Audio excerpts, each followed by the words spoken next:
Last night's Super Bowl had advertisers paying almost $8 million for a 30-second spot. Let's take a look at some of the best and worst performing with Kevin Krim, EDO Inc. President and CEO. It's a whole different mindset for me, Kevin, because a lot of times as soon as anything goes to a commercial break, I start doing something else, and it's like, oh my God, I'm supposed to be watching.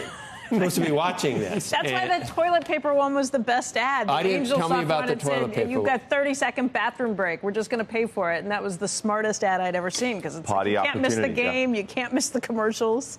That was very clever, and I think it did nice things for the brand. So the ones that people like are the most effective in extending a brand or causing people to buy?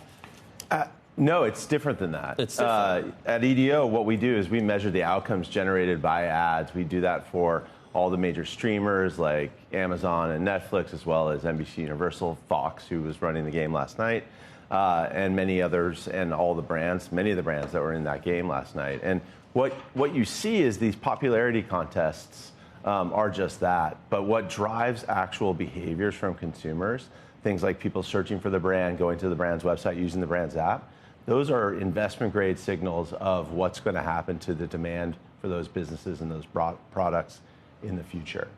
Here's a tricky one for you. I like the Dunkin' Donuts ad. Mm-hmm. I didn't go search it. I didn't go look online. But it's for well-known brands that maybe aren't new things that are coming on. It makes sense if you're a newer brand, if you don't have as much penetration. But I think the Dunkin' ad works, and it won't necessarily show up in the online. It works, and it was well above our average for the game last night. As was the Starbucks ad that came much later in the game when it was decisively a blowout.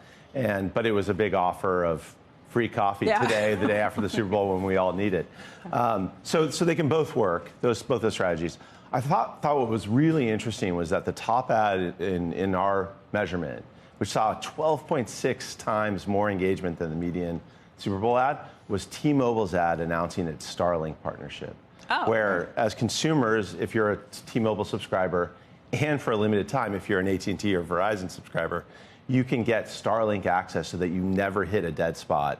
And the ad showed that, paid off that practical value with a guy standing on a cliff showing his family what he was seeing. I thought the even bigger value prop for them, by the way, was not that it just ran during the Super Bowl, but then Elon Musk put it out on X himself. Mm-hmm. And I was thinking to myself, how much value is one tweet effectively from Musk on X? You know, what we see often with these Super Bowl campaigns is when you're launching a new campaign, which is what you should be doing at a Super Bowl, you're getting an amplification effect on social, and that halo drives weeks, if not months, of added lift above what you would normally see as a brand if you didn't do the Super Bowl.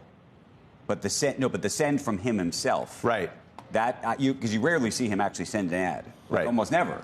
It's not surprising that he did it in this case. Of course. I mean, it's a huge moment for Starlink, where I think a lot of us are in the know about what Starlink's value prop is, but its average price is $250 a month and up for consumers. So I think, for the average person, they didn't even register what Starlink could do for them because it was out of their reach. Hmm.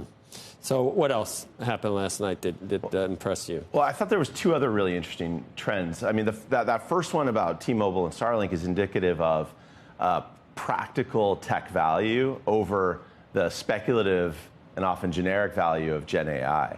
There was a raft of Gen AI ads that did not perform in our data from the likes of Google, from ChatGPT by OpenAI. Mm-hmm. They bought a 60-second spot. OpenAI did. The ad. It did not perform. I didn't even see the Google ad. Google did a couple different ads. They did one for their Pixel phone, which is a heartwarming spot about a father looking for his next job, and Gen AI was helping him. He was a Mr. Mom. Right, and it was helping him practice for an interview. That one. And then they also did a national regional buy where they had their Gemini product create 50 or so different localized ads. In New York, it featured Move Fabrics. In the Bay Area, it featured Hog Island oysters. So those were clever, but didn't land with the consumer like something like T-Mobile and Starbucks. I mean, and Starlink, excuse me.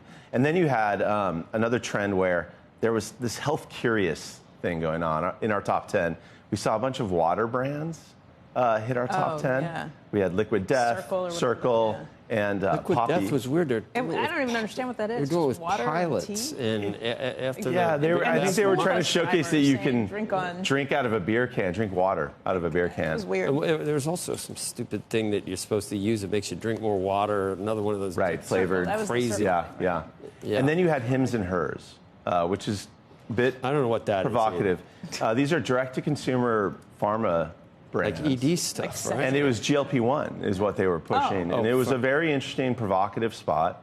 It really challenged people to think about the obesity crisis in America and really went after the GLP-1 message in a very strong way. You know which ad I hated at the beginning and then liked at the end was the breast cancer ad. In the beginning, where I was like, what are they possibly pitching on this? That was a good one, yeah. Totally irritated me, and then when I realized it was for, I was like, oh, okay. The one time you ought to be infatuated with breasts is for it was, I thought, a nice way of surprising the audience and delivering a really powerful message. Better than the one where they're doing it for no reason other than to put stuff on their pits. Have you seen those? Yes. They're actually on our air a lot, so we should probably not Oh, those are good ones. Yeah, those Novartis spots both were above our median.